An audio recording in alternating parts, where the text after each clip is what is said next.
I'm making some videos to go through Avadhuta Gita.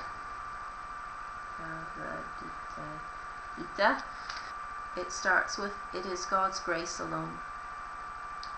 It is God's grace alone which gives wise men the desire to realize non-dual Brahman.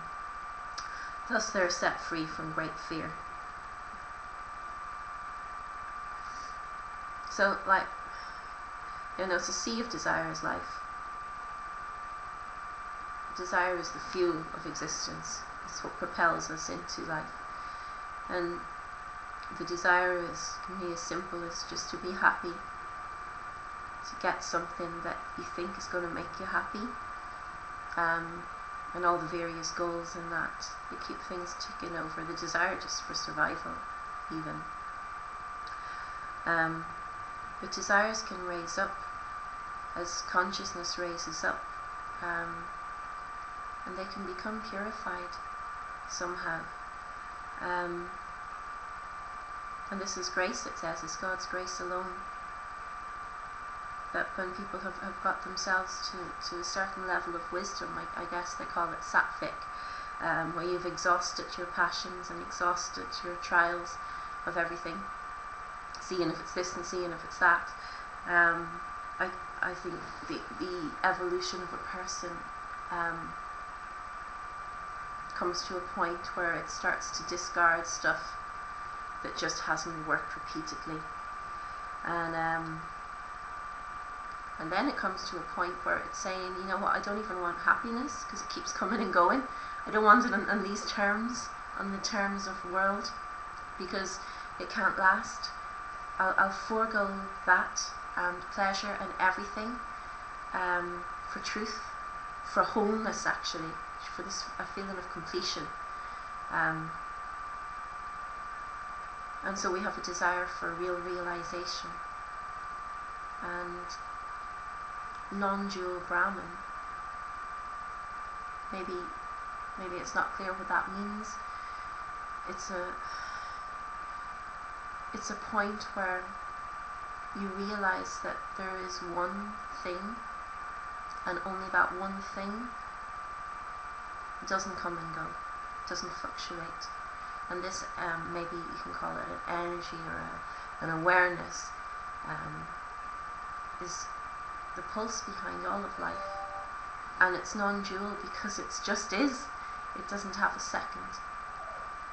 When you experience it by a process of self-inquiry, where you go inside and you look at a thought, look at your mind, look at what you think is yourself, and you see that it's just thoughts all put together. And then you look at that and you realize that what's looking at that is actually another thought. And you go further back in your analysis of yourself until you've identified really that there is no cohesive unit of person there. It's a conglomeration of thoughts and impressions and reactions to things that have occurred and in nature, and that you're just, really not a full picture but a jigsaw that fluctuates and has no permanency. And come into that, you still watch the watcher until you find space inside. And the space is created by negating the thoughts, saying, well, I'm not that, and I'm not that, and I can't be that because that's just another thought. And the further back you go in this process, the more space you find, until there's just this I there. This I, raw ego, an identity of me. And that's the bugger. That's the one, because that's actually a thought too, but it's a thought that has the capacity to believe in itself so much and perpetuate itself so much and believe that it's the doer, and without it you're gone. Without it you're dead.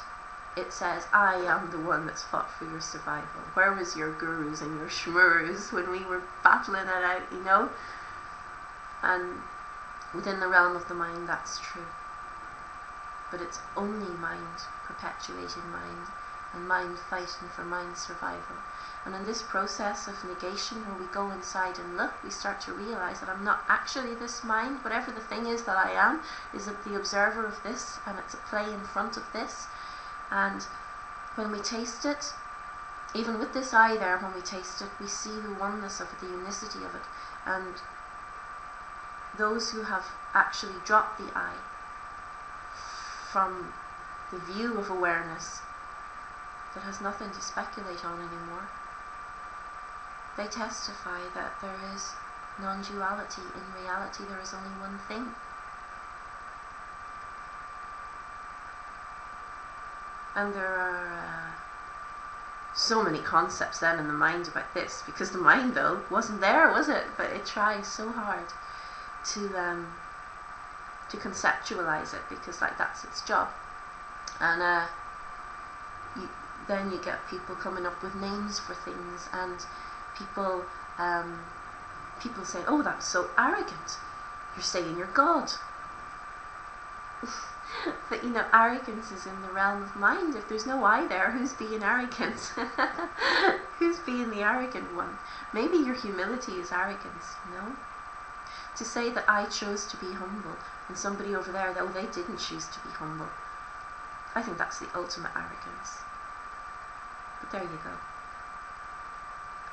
It says here then that, those who desire to realize this non-dual Brahman, and then they become set free from great fear. And life is riddled with fear. Where there's mind, there's fear, because mind has limitations, and mind knows it has limitations, and it's a scary place to be. And now I'm doing these meditations, and they've been deep and wonderful, and I've felt this nothingness, and I've had this surety in my mind, this knowledge that just is, beyond belief and doubt, because belief and doubt are a spectrum in the mind, but this knowledge that just is speaking without words. It's knowing without concepts, and it translates in my mind to me. When I think it just says there is no small thing. These are conjecture, these are a play. This I that's there still, this identity that I believe in as me, I'm so afraid to let it go. I have such belief in it. I'm so sure that that's what kept me surviving. That was the key to my survival. Is this identity, this girl, this Sinead that I created. And anyone who says that, a path like this or any path like these is for the weak who want crutches, get a grip. This is so hard. This is so hard and often really frightening.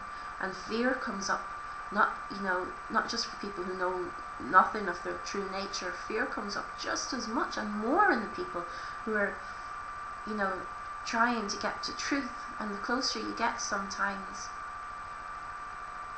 the harder it whacks you, this fear.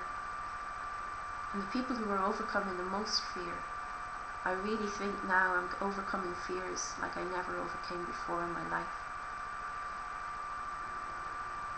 Because all I did before was fight them, displace them with other thoughts, with other ideas. This isn't overcoming really, it's just keeping the ball rolling. This is a wonderful journey, and it is the beautiful romance of the self to the self. But like every romance, it has a horror movie in there for the mind, as well. And what can you do? What can you do? Enjoy the ride.